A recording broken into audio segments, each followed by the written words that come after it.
İkinci hədis. Bir kişi Allahın Rəsulunun yanına gəldi və dedi ki, ey Allahın Rəsulu, insanlar arasında qayğıya ən çox layiq olan kimdir? Allah Rəsul dedi ki, sallallahu aleyhi və səlləm, anan.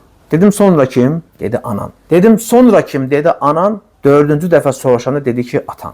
Bu hədis göstərir ki, valideynlərin haqqı çox böyükdür. Görürsən, demədi ən çox övladın, zövcən, xanımın, dedi anan, sonra dedi atan. Demək, valideynlərin haqqı həqiqətən böyükdür, güzel qardaşlar. Bəzi insanlar var, təəssüf olsun ki, evlənəndən sonra, istər kişi olsun, istər qadın olsun, valideynlərin unudur, tərk edir, ya da salmaz, xatırlamaz, vaxtın əksəriyyətini öz övladı, xanımı ilə keçirir. Bunu başa düşürəm, bu təbii hallar ki, unutmaq, axtarmamaq, maraqlanmaq, bu artıq ayıbdır.